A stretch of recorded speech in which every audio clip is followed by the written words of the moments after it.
우리 하나님 말씀 보시겠습니다. 데살로니가 후서 1장 6절에서부터 10절까지의 말씀입니다. 데살로니가 후서 1장 6절에서부터 10절까지의 말씀 제가 봉독하겠습니다.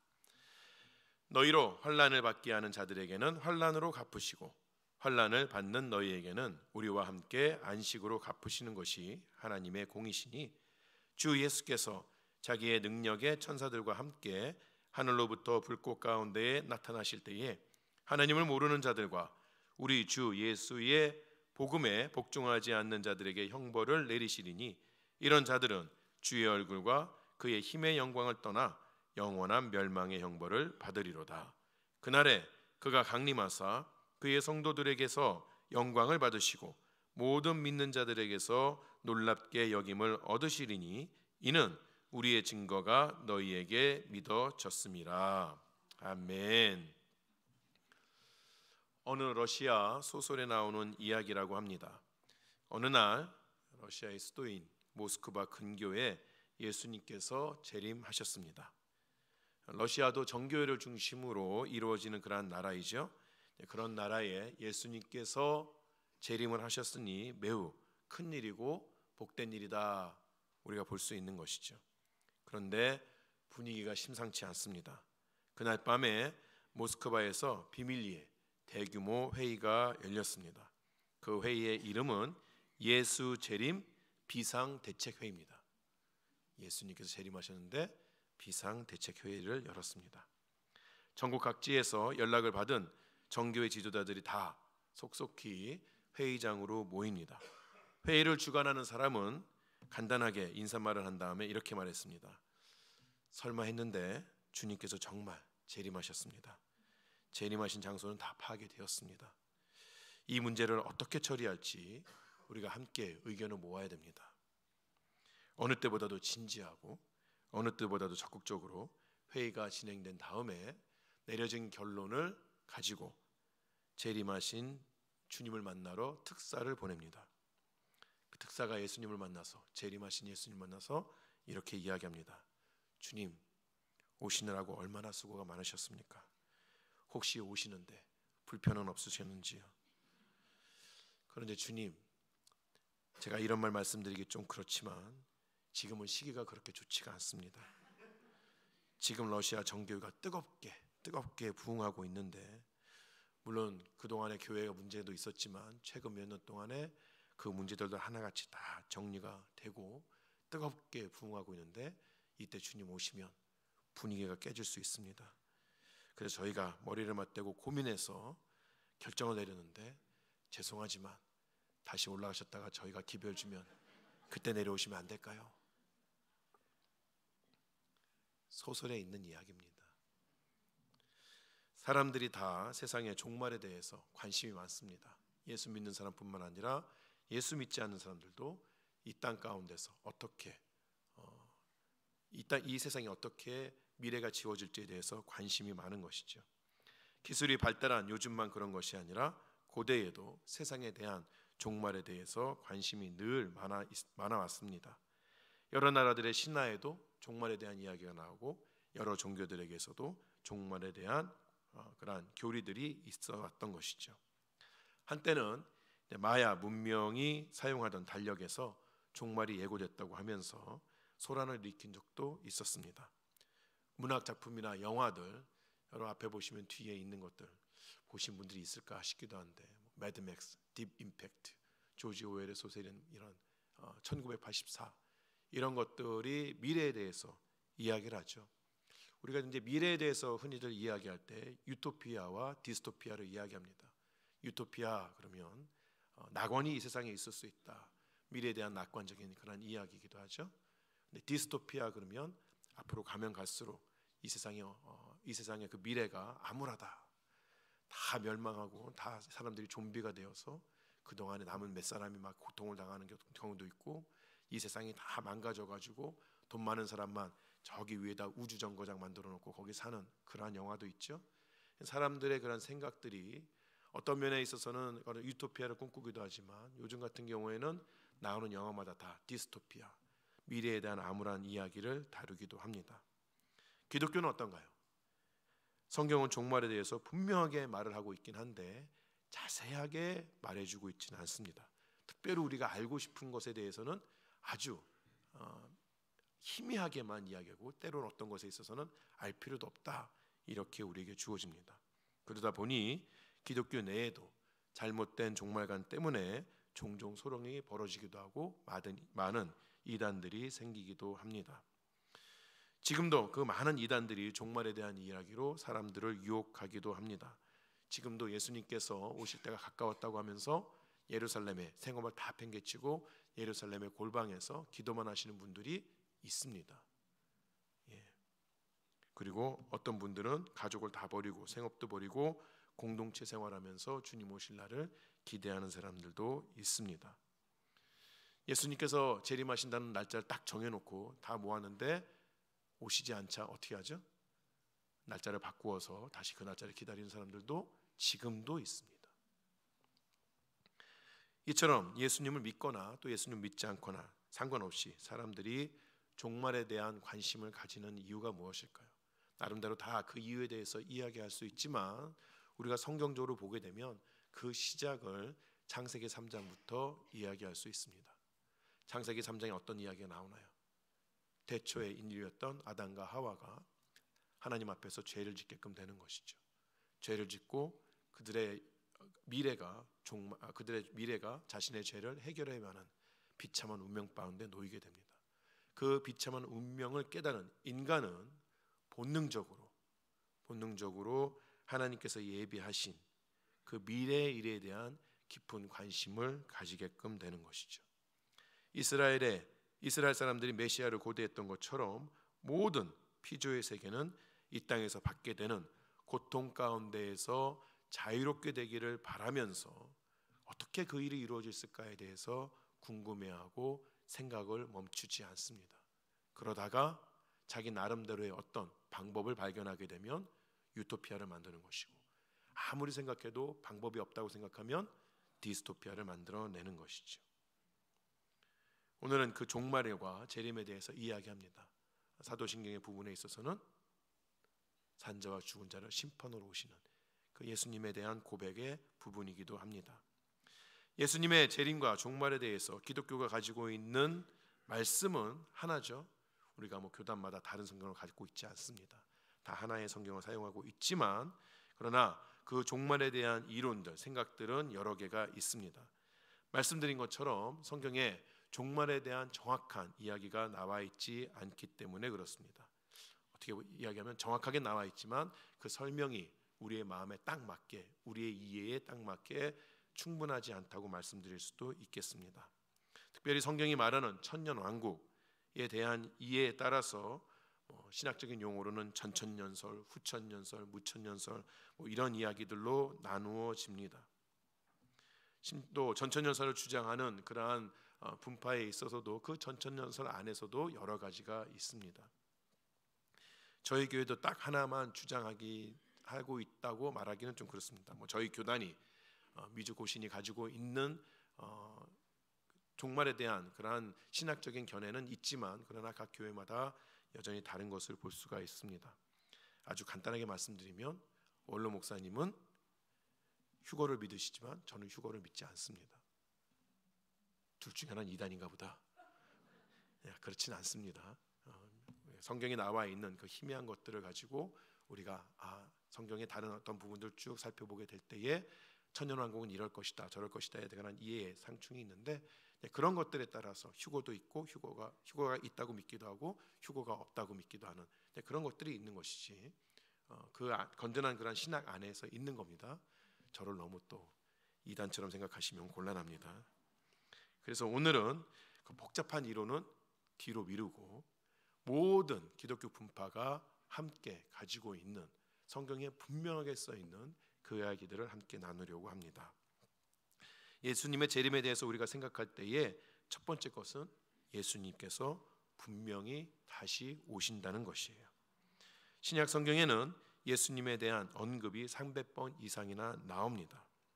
물론 우리가 예수님께서 언제 오실지 그 정확한 시간에 대해서 알지는 못합니다. 마태복음 24장에 보게 되면 예수님께서 친히 마지막 날에 예수님께서 오시기 전에 어떠한 일들이 세상에서 있을 것이라는 그 수많은 이야기가 나오지만, 그러나 그렇다고 해서 그렇기 때문에 내가 오는 날은 이날이라고 정확하게 말씀해 주시지 않습니다. 그러면서 하신 말씀이 24장 44절에 이렇게 이야기하십니다. 이러므로 너희도 준비하고 있으라. 생각하지 않은 때에 인자가 오리라. 이 말씀 외에도 예수님께서는 계속해서 반복해서 하신 말씀이 있죠. 예수님께서 다시 오시는 그날은 도적같이 임할 것이라는 것이에요. 언제 오는지에 대해서 지나친 관심을 가지지 말고 중요한 것은 무엇이다? 언제 오시든 준비하고 있는 것이 중요하다는 것이에요. 언제 오실지 우리에게 비밀입니다. 따라서 어떤 이들이 성경에 근거한 것이라면서 날짜를 세고 계산을 하고 고대의 비밀을 풀었다고 이야기하면서 이날이라고 이야기하는 것 하나도 들으시면 안 됩니다. 제가 분명하게 말씀드릴 수 있는 것은 예수님은 그날은 안 오신다는 거예요. 제가 그것만은 분명하게 말씀드릴 수 있어요. 그날은 안 오실 거예요. 예수님도 자존심이 있으시지 그날 오시겠어요? 그날은 안 오실 것 같아요. 주님의 뜻은 주님의 뜻으로 맡겨야 됩니다. 알려주시지 않은 것은 알려주시지 않은 이유가 있어요. 여러분 한번 생각해 보세요. 2024년 12월 25일 날 예수님이 오신다고 그러면 어떤 일이 벌어질까요? 여러분의 인생은 어떤 일이 벌어질까요? 훨씬 더 행복하실 것 같으세요? 날마다 불안하게 사실 거예요? 주님께서 언제 오실지 알 수는 없으나, 그러나 매일매일마다 주님 오실 것을 고대하고 준비하는 사람들에게는 주님 언제 오실지 그 자체에 대해서는 사실 그렇게 중요하지 않을 것입니다. 하나님께서 바라시는 삶의 자세가 바로 그런 것이에요. 제가 오늘 목회 수상에도 썼지만 다가올 미래를 바라보면서 오늘을 충실하게 살아나가는 것, 오늘 하나님께서 나에게 주어진 것에 감사하시면서 그것에 최선을 다하는 것, 그것이 하나님께서 우리 신자들에게 요구하시는 삶의 모습이라는 것이죠. 예수님은 언제 오실지는 우리가 알 수 없지만 그러나 어떻게 오실지는 압니다. 예수님께서 처음에 이 땅에 육신을 입고 태어나셨을 때에 사실 세상은 예수님의 오심을 알지 못했습니다. 예수님의 가족들, 그리고 양을 치던 목자들, 그리고 동방에서 온 박사들 외에는 누구도 이 땅에 하나님께서 내려오신 임마누엘의 하나님이 성취된 것을 알지 못했어요. 그리고 예수님께서 그때 오실 때에는 인간의 연약한 몸을 입고 태어나셨습니다. 고통을 당하시고 굶주리시고 아픔을 느끼실 수 있는 그러한 몸이셨어요. 그러나 예수님께서 다시 오실 때, 두 번째로 오실 때의 모습은 전혀 다릅니다. 먼저 예수님의 재림, 예수님께서 다시 오실 때에는 감추어진 사건이 아니라 세상의 모든 사람들이 그들의 눈으로 예수님의 오심을 볼 수 있게끔 된다는 것이에요. 예수를 믿고 그의 재림을 기다리는 사람들뿐만 아니라 예수를 업신여기고 예수님이 다시 오신다는 그것 자체를 비웃음으로 맞이하는 그러한 사람들 역시 예수님께서 다시 오실 때는 눈으로 보게끔 된다는 것이에요. 또한 그의 몸은 연약한 인간의 몸이 아니라 부활하신 몸을 입고 오시는 것이죠. 예수님께서 다시 오실 때 영으로만 오시지 않습니다. 예수님 올라가실 때 뭐라고 말씀하셨어요? 천사가 뭐라 얘기했죠? 예수님께서 올라가신 그 모습 그대로 너희가 다시 볼 것이라고 말씀하신 것은 영으로만 오시는 것이 아니라 예수님께서 그 부활의 몸을 입고 오신다는 것이죠. 그의 육체, 재림하실 때의 그의 육체는 찬란한 영광을 나타내는 동시에 그가 우리의 죄를 대속하기 위해서 당하셨던 그 고난의 흔적을 그대로 가지고 이 땅에 내려오시게 되는 것입니다. 우리가 예수님의 재림에 대해서 알아야 하는 첫 번째 사실은 예수님께서 반드시 오신다는 것이에요. 두 번째 사실은 그가 오시는 이유가 심판을 위한 것이란 것이죠. 사도신경에서도 거기로부터 살아있는 자와 죽은 자를 심판하러 오십니다 라고 고백함으로써 예수님의 재림의 목적을 분명하게 말해줍니다. 바울은 예수님을 의로우신 재판장이라고 말합니다. 예수님께서는 이 땅에 오셔서 부당한 재판을 받으셨어요. 죽지 않으셔야 했지만 그러나 죽음에 당하셨어요. 유대의 지도자들 통하여서 빌라도를 통하여서 그의 재판은 매우 부당하게 진행이 되었죠. 그러나 예수님은 세상에서 가장 의롭고 완벽한 재판을 베푸실 것입니다.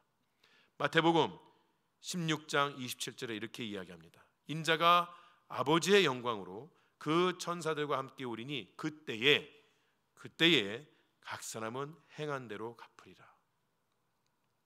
모든 것을 아시는, 모든 만물의 모든 것을 아시는 예수님은 심판에서 각 사람의 행한 대로 갚아 주실 것이에요. 죄를 지은 사람은 죄에 상응하는 벌을 받을 것이고 이 심판을 통하여서 하나님의 진노가 분명하게 나타날 것입니다. 오늘 본문 우리가 읽었던 데살로니가후서 1장의 말씀에 있어서도 하나님을 모르는 자들과 우리 주 예수의 복음에 복종하지 않는 자들에게 형벌을 내리신다고 말합니다. 그래서 요엘서에서는 예수님의 재림 심판의 날을 이야기하면서 그 날을 여호와의 크고 두려운 날이라고 이야기합니다. 말씀드린 것처럼 예수님의 심판은 공의로운 것이기 때문에 지옥에 가는 사람들에 대해서 가는 사람들조차도 그 판결의 정당함을 인정할 수밖에 없게 됩니다. 하박국서 2장 24절에 이렇게 이야기하죠. 이는 물이 바다를 덮은 같이 여호와의 영광을 인정하는 것이 세상에 가득함이니라. 물이 바다를 덮은 같이, 바다에 물이 없는 곳이 없는 것처럼 세상의 모든 사람들이 예수님께서 심판주로 이 땅에 오실 때에 그의 심판이 이루어질 때에 그의 공의와 그의 영광에 대해서 인정할 수밖에 없다는 것이에요. 예수 믿는 사람만? 아니요, 예수 믿지 않는 사람도 그의 심판을 인정할 수밖에 없다는 것이죠. 이렇게 그리스도의 심판에 대한 말씀은 우리에게 지옥의 존재를 분명하게 이야기해 줍니다. 이 시대에 어떤 사람들은 지옥을 믿지 않습니다. 그래서 영혼, 소멸설을 이야기하죠. 사랑의 하나님께서 사랑하는 영혼을 지옥에 보내시지 않고 영원한 고통 가운데 주시지 않고 차라리 죽게 되면 천국 가는 사람은 천국 가게 되지만 천국에 가지 못하는 그 영혼은 소멸돼서 없어질 것이라고 이야기합니다. 또 어떤 사람들은 하나님의 사랑이 지극히 크기 때문에 누구도 지옥에 갈 수 없다고 이야기하기도 합니다. 그러나 성경은 그렇게 이야기하지 않습니다. 하나님은 사랑의 하나님이시며 동시에 공의의 하나님이십니다. 죄를 지은 자에 대해서 대가를 묻지 않는 재판관은 그 재판관이 베푸는 사랑과 은혜는 거짓이라는 것이에요. 공의가 없는 곳에는 사랑도 은혜도 없습니다. 성경은 지옥에 대해서 뚜렷한 의식을 가지고 영원히 고통을 느끼는 장소라고 분명하게 이야기합니다. 본문 9절에 나오는 영원한 멸망의 형벌은 단순히 비유적이나 상징적으로 말한 것이 아니라 사실적인 묘사라는 것을 우리가 생각할 수 있어야 해요. 이 시대에 있어서 지옥은 심판과 지옥이라는 것은 마치 구시대의 유물처럼 받아들여집니다. 교회 밖에서뿐만이 아니라 교회 안에서도 마찬가지예요. 예수를 믿는다는 사람들도 그런 것들을 말하기에 꺼려합니다. 지옥과 심판에 대해서 이야기하는 것은 마치 사랑이 없는 것처럼 그렇게 받아들여지기도 해요.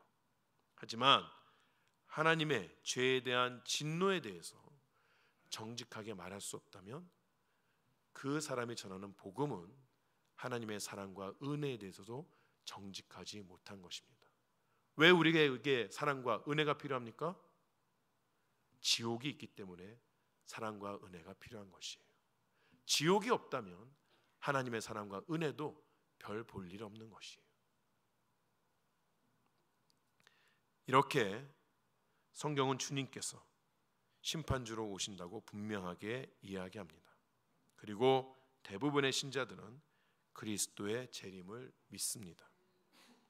오늘 우리가 찬양 중에 마라나타 찬송 불렀죠? 마라나타의 뜻이 무엇입니까? 우리 주님 오시옵소서. 여러분이 그 마라나타 부르실 때 어떠셨나요? 가슴이 뜨겁고 정말 주님 곧 오실 것 같은 그런 마음이 들지 않습니까? 그런데 정말 우리는 주님 오실 날을 고대하고 있습니까? 우리는 주님의 재림에 대해서 심각하게 생각하고 있습니까?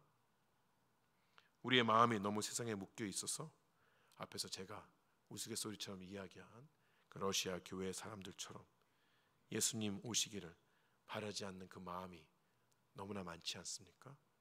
재림보다는 차라리 하나님, 내가 이 세상에서 즐길 것이 너무나 많으니, 좋은 것이 너무나 많으니 이 세상을 고쳐주세요. 주님 오시는 것 대신에 고쳐서 그냥 이 세상이 낙원이 되게 해주세요. 그런 마음이 있지 않습니까? 아니면 종말, 심판, 이러한 언어들이 너무나도 무섭게 느껴져서 예수님의 재림 또한 너무도 무섭고 이루어지지 않는 그러한 마음이 있지는 않습니까? 또는 세상 살기에 너무 바쁜 나머지 예수님의 재림이고 뭐고 간에 다 필요 없다, 하루 살기도 바빠 죽겠는데 내일은 무슨 내일, 그러한 마음으로 살고 있지는 않습니까? 저희 할머니께서 저를 귀엽게 여기시면서 항상 하신 말씀이 있어요. 너 대학 가는 것만 보고 죽으련다. 대학을 갔더니 너 장가 가는 것만 보고 죽으련다. 장가 간 다음부터 그런 말씀 안 하시는 거예요. 여러분, 이 땅에 남겨진 어떤 그러한 소망들, 예수님 재림 알고 좋은 거긴 한데 꼭 지금 오셔야 되나? 제가 그렇게 설교를 막 쓰고 있는데 마음 한편에 이런 생각도 들었어요. 우리 성도들 가운데 그냥 주님 당장 오셔도 괜찮겠다고 생각하신, 난 살 만큼 살았어, 이런 분들 꽤 있으시겠다. 예수님의 재림을 이야기할 때 항상 이게 사회적인, 심지어는 교회에서 보여준 예수님의 재림도 되게 암울하죠. 무섭고 떨리죠. 사실은 예수님의 재림이라는 것은 신자에게 있어서만큼은 무섭고 두렵고 피하고 싶은 것이 아닙니다. 사실 신자에게 있어서 예수님의 재림이라는 것은 대단히 유익하고 기다려지는 것이에요. 왜 그럴까요? 예수님께서 이루시는 종말이 우리에게 유익하고 기다려지는 이유는 그날이 새로운 시작이기 때문에 그렇습니다. 성경은요, 종말을 가리켜서 새로운 시작이라고 이야기하는 때가 종종 있습니다. 노아의 홍수를 한번 이야기해 볼까요? 하나님께서 노아의 때에 일으키신 홍수 때문에 이 땅 가운데 노아의 가족들을 제외한 모든 사람들이 다 죽게 되었습니다. 그들의 죄 때문에 심판을 받게 된 것이에요. 하지만 그 홍수는 노아로 시작하는 새로운 시대의 시작이기도 했습니다. 하나님께서는 홍수가 다 지나고 나서 물이 마른 다음에 방주에서부터 나온 노아와 그 가족들에게 하나님께서 아담에게 주셨던 그 똑같은 말씀을 주셨어요. 무엇이죠? 생육하고 번성하고 이 땅 가운데 번성하여서 땅을 다스리라는 그 똑같은 명령을 주셨어요. 이를 통해서 하나님께서는 홍수가 단순히 악한 자를 심판하고 세상의 멸망을 나타내는 것뿐만이 아니라 새로운 시대가 열렸다는 새로운 창조인 것을 말씀하여 주신 것입니다. 우리 개인의 삶에 있어서도 마찬가지입니다. 예수님의 구원 사역은 죽었던 우리를 살리시는 것이에요. 성경에서 새 생명이라고 여겨지는 것은 무엇 다음에 오는 것입니까? 죽음 다음에 오는 것이에요. 멸망 다음에 오는 것입니다. 아무도 죽지 않으면 새롭게 태어날 수가 없는 것이에요. 예수님의 재림 때에 이루어지는 심판은 무조건 두렵고 가능하면 피해야 되는 것이 아닙니다. 왜냐하면 그 심판을 통하여서 새로운 시대가 열리기 때문에 그런 것이에요. 죄로 가득 찬 이 세상이 사라지고 새하늘과 새 땅이 열리게 되는 것이며 신자는 그곳에서 하나님과 영원한 영광의 삶을 살게 되는 것이에요. 그렇기 때문에 신자는 종말을 두려워할 필요가 없습니다. 오늘 이제 큰 인류 역사의 종말을 이야기하지만 개인의 종말이 언제입니까? 여러분이 이 세상에서 주어진 삶을 다 살고 죽게 되었을 때에, 죽음에 이르렀을 때에, 여러분 그 죽음도 사실 신자에게는 두렵고 떨리고 피할 것이 아니에요. 담대하게 받아들이고 기다려야 할 것이죠. 또 기다려야 할 것이라고 해서 당장 내일 죽겠다고 막 난리치시면 안 되고, 하나님 주신 시간만큼은 열심히 사셔야 됩니다. 그러나 그 주신 시간이 마지막에 올 때에 그때에 마라나타가 이루어지는구나, 그렇게 받아들일 수도 있어야 하는 것이에요.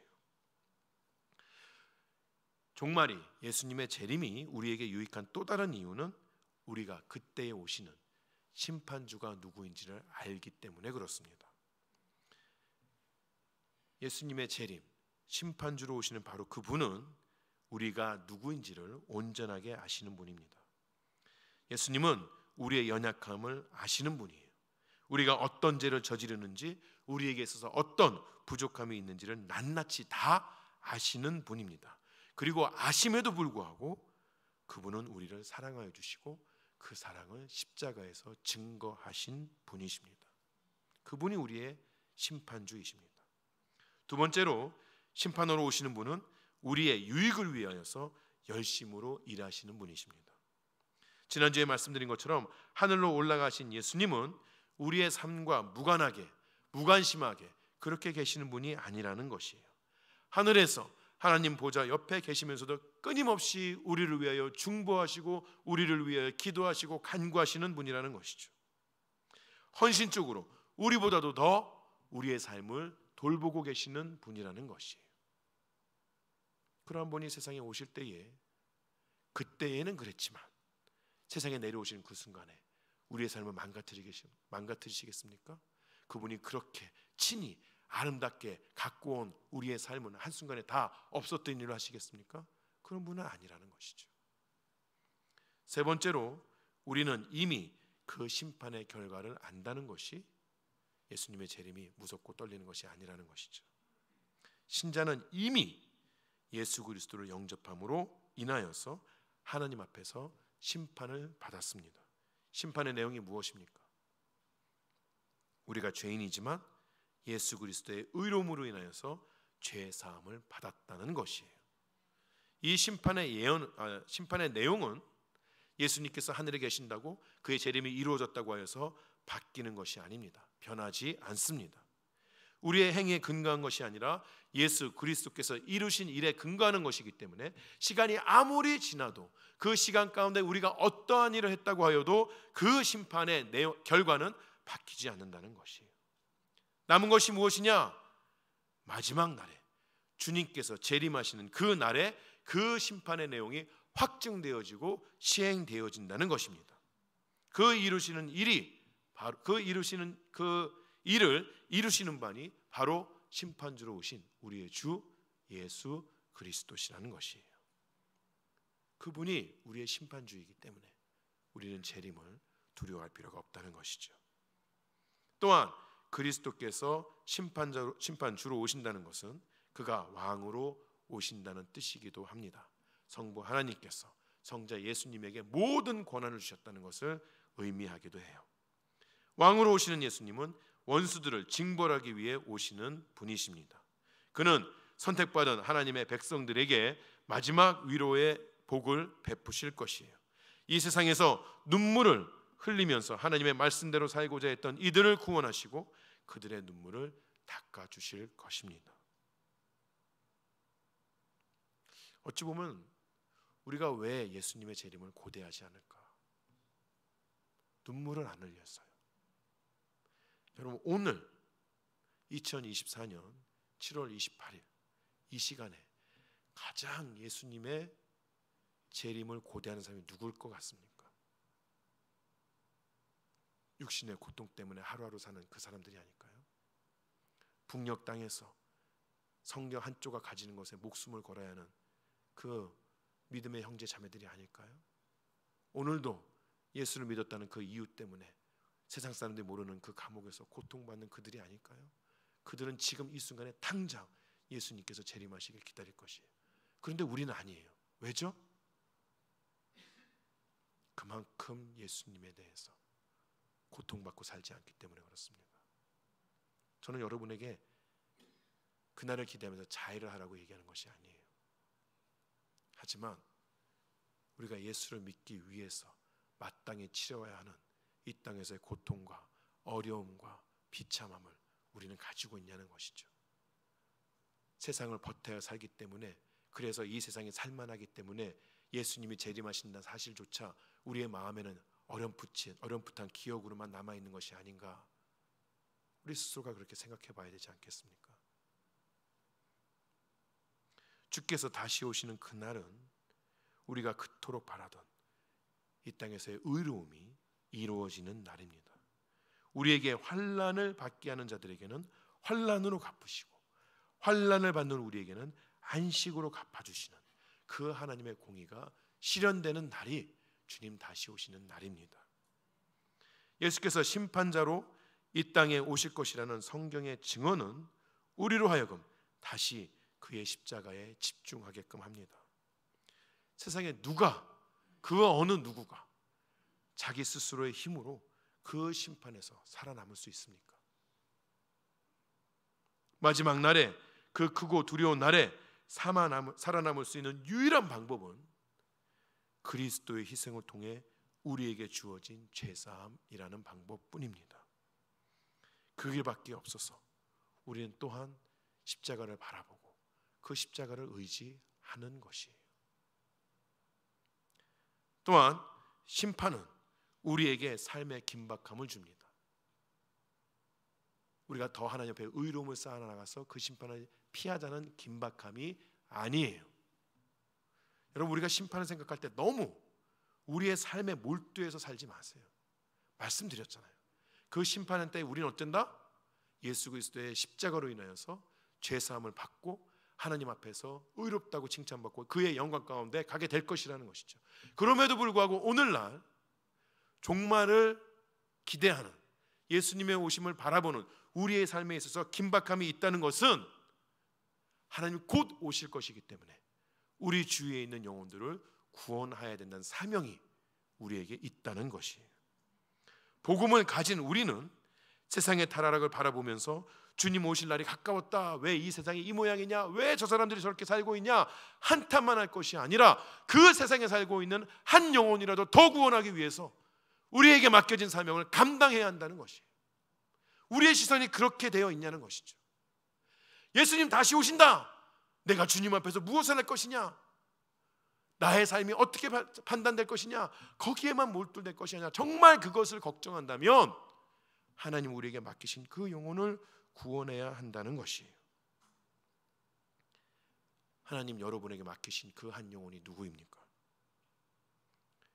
우리가 지금 그들에게 구원의 밧줄을 던져서 그들을 구하려고 하고 있습니까? 더 늦기 전에 해야 합니다. 복음을 전해야 하는 것이에요. 장례를 접할 때마다 제 마음에 느껴지는 것이 그것이에요. 또 늦지 않았을까? 해야 하는 일을 하지 못한 것은 아닐까? 사랑하는 세미한 성도 여러분, 그리스도의 재림과 심판의 일은 미래의 일입니다. 물론 가까운 미래일 수도 있고 좀 더 먼 미래일 수도 있어요. 하지만 그 심판, 주님께서 오시는 그 역사는, 하나님의 역사는 사실 지금도 이루어지고 있는 것이에요. 마지막 심판의 때를 위하여서 하나님께서는 지금도 귀한 영혼을 구원하고 계시며 이 땅의 백성들을 그때까지 돌보고 계시는 것이에요. 이 사실을 아는 우리는 다가올 미래의 일을 오늘에 살아가는 힘으로 삼아야 합니다. 주를 따라 사는 이 땅의 삶이 녹록하지 않습니다.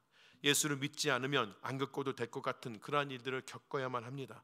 예수를 믿기 때문에 세상의 즐거움을 뒤로 해야만 합니다. 예수를 믿기 때문에 가지 않아도 될 길을 가야만 하는 것이며 하지 않아도 될 길을 해야만 하는 것이며 남들에게 비난을 안 받을 수 있지만 비난을 받아야 하는 것이에요. 심판이냐 지옥이냐 이런 이야기들을 우리 입술에 내뱉어야 하는 것이에요. 하지만 이 땅에서의 삶이 다가 아니라는 것을 기억하고 주님 오실 날을, 영광의 그 날을 고대하면서 오늘을 이겨야 하는 것이에요. 오실 신랑을 기다리는 신부의 순결함으로, 왕의 귀환을 기다리는 백성의 마음으로 주님 오실 날을 준비해야만 하는 것이에요. 우리 주님은 반드시 오십니다. 곧 오십니다. 심판의 날에 의로운 재판장 앞에서 구원하심을 노래하며 기뻐할 그 날을 기다리면서 그 꿈으로 오늘을 사시는 여러분이 되시기를 주의 이름으로 축원합니다. 기도하시겠습니다.